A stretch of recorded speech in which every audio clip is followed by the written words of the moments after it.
Assalamualaikum warahmatullahi wabarakatuh. Perkenalkan, nama saya Laila Oktiani Putri.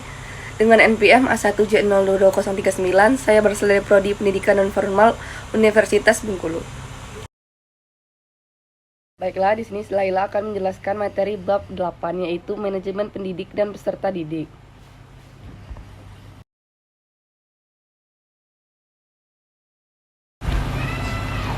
Yang pertama yaitu manajemen pendidik. Apakah manajemen pendidik itu? Baiklah, di sini Laila akan membahas apa itu manajemen pendidik.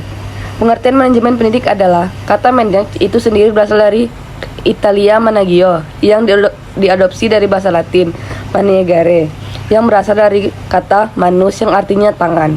Jadi pengertiannya adalah aktivitas yang harus dilakukan mulai dari pendidik masuk ke dalam organisasi pendidikan sampai akhirnya berhenti melalui proses perencanaan, pengembangan, dan pemberhentian. Tugas pendidik yaitu merencanakan dan melaksanakan proses pembelajaran, menilai hasil pembelajaran, melakukan pembimbingan, serta melakukan penelitian dan pengabdian terhadap masyarakat. Kewajiban pendidik yaitu menciptakan suasana pendidik yang bermakna, menyenangkan, kreatif, dinamis, dan dialogis. Lalu mempunyai komitmen secara profesional untuk meningkatkan mutu pendidikan dan memberi teladan dan menjaga semua nama baik lembaga, profesi, dan kedudukan sesuai dengan kepercayaan yang diberikan kepadanya. Hak-hak pendidik yang pertama yaitu penghasilan dan jaminan kesejahteraan sosial yang pantas dan memadai. Yang kedua, penghargaan sesuai dengan tugas dan prestasinya. Yang ketiga, pembinaan karir sesuai dengan tuntutan kualitas. Yang keempat, perlindungan hukum dalam melaksanakan tugasnya. Yang kelima, kesempatan untuk menggunakan sarana dan prasarana. Peran pendidikan. Guru merupakan teladan panutan dan tokoh yang akan diidentifikasi oleh peserta didik. Guru yang bertanggung jawab adalah guru yang mengetahui, memahami nilai-nilai norma, dan selalu berusaha untuk menyesuaikan segala tindakan dan perilaku sesuai dengan nilai dan norma tersebut. Guru juga membimbing dan mendampingi dan memberikan arahan kepada siswa berkaitan dengan pertumbuhan dan perkembangan pada diri siswa, baik meliputi aspek kognitif, afektif maupun psikomotor, serta pemberian kecakapan hidup baik akademik, vokasional, sosial maupun spiritual. Dan guru pun sebagai pelatih harus memperhatikan kompetensi dasar yang hendak dicapai, materi pelajaran, latar belakang, budaya, dan lingkungan tempat siswa tinggal. Namun demikian, dalam pemberian latihan kepada siswa, tetap harus ditekankan bahwa siswa harus dapat melakukan dan menemukan serta dapat menguasai secara mandiri keterampilan-keterampilan yang dia latihkan. Tidak hanya dari mengajar saja, peran guru pun dapat sebagai penasehat. Tidak hanya terbatas terhadap siswa saja, tetapi terhadap orang tuanya juga. Dalam menjalankan perannya sebagai penasihat, guru harus dapat memberikan konseling sesuai dengan apa yang dibutuhkan siswa dan memberikan solusi terhadap masalah-masalah yang ingin ia hadapi. Guru pun juga sebagai mediator, hendaknya memiliki pengetahuan dan pemahaman yang cukup tentang media pendidikan dalam berbagai bentuk dan jenisnya, baik media non-material maupun material. Sebagai mediator, guru dapat berdiskusi, guru dapat berperan sebagai penengah, sebagai pengatur lalu lintas jalannya diskusi, dan sebagai mediator, guru berperan menjadi penghubung antara dirinya dengan siswa, siswa dengan bahan ajar, siswa dengan sumber belajar, serta siswa dengan lainnya dalam interaksi pembelajaran. Selanjutnya adalah penguasaan kompetensi pendidik. Seorang pendidik harus menguasai sejumlah kompetensi, baik kompetensi sifatnya sangat mendasar maupun yang sifatnya tuntutan dan pengembangan dari profesi keguruan.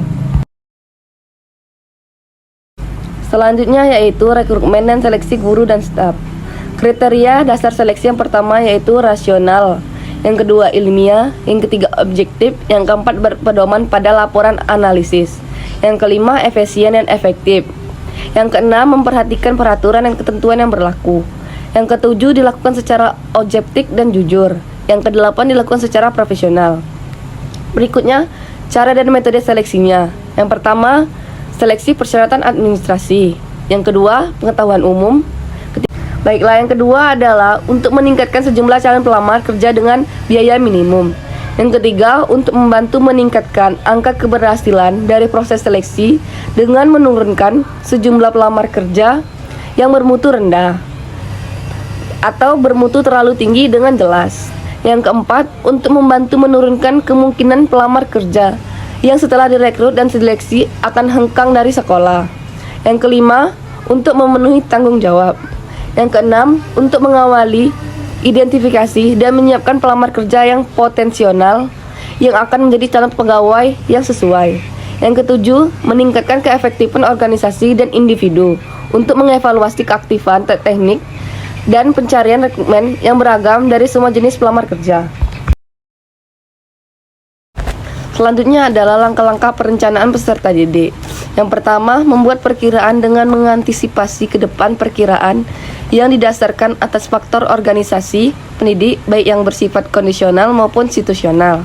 Tujuan ini harus dirumuskan agar segala kegiatan yang dilakukan tersebut senantiasa betul-betul mengarah pada tujuan yang sama atau ke arah yang sama. Selanjutnya adalah kebijakan penerimaan peserta didik baru. Memuat aturan mengenai jumlah peserta didik yang dapat diterima di suatu sekolah. Penentuan mengenai jumlah peserta didik juga didasarkan atas kenyataan yang ada di sekolahnya. Lalu, sistem penerimaan peserta didik baru yaitu ada dua macam. Yang pertama, sistem promosi, merupakan penerimaan peserta didik baru yang sebelumnya tanpa melakukan seleksi. Mereka yang mendaftar di suatu sekolah diterima begitu saja, dan sistem yang demikian biasanya berlaku pada sekolah-sekolah yang pendaftarannya kurang dari jatah atau daya tampung yang ditentukan. Lalu yang kedua adalah sistem seleksi. Sistem ini dapat digolongkan menjadi tiga macam. Yang pertama yaitu berdasarkan nilai EPTA mulai dari D6. Yang kedua berdasarkan penelusuran bakat dan minat dan kemampuan. Dan yang ketiga adalah berdasarkan seleksi tes masuknya. Yang terakhir adalah orientasi peserta didik. Orientasi peserta didik merupakan perkenalan situasi dan kondisi sekolah yang diberikan kepada peserta didik. Situasi dan kondisi tersebut meliputi lingkungan fisik dan lingkungan sosial sekolah. Lingkungan fisik sekolah meliputi jalan menuju sekolah, halaman sekolah, tempat olahraga, gedung dan perlengkapan sekolah, serta fasilitas-fasilitas lainnya yang disediakan oleh lembaga yang bersangkutan. Tujuan orientasi peserta didik pun yang pertama, agar peserta didik lebih mengenal dekat dirinya sendiri di tengah-tengah lingkungan yang baru. Yang kedua, agar peserta didik mengenai lingkungan sekolah, baik lingkungan fisik maupun lingkungan sosialnya. Yang ketiga, pengenalan lingkungan sekolah yang demikian sangat penting bagi peserta didik dalam hubungannya dengan cara berikut. Yang pertama, pemanfaatan semaksimal. Yang kedua, sosialisasi diri dan pengembangan secara optimal. Lalu yang keempat adalah menyiapkan peserta didik yang secara fisik dan mental agar siap menghadapi lingkungan sekolah yang baru. Dan yang terakhir adalah peserta didik dapat mengerti dan menaati segala peraturan yang berlaku di sekolah yang baru.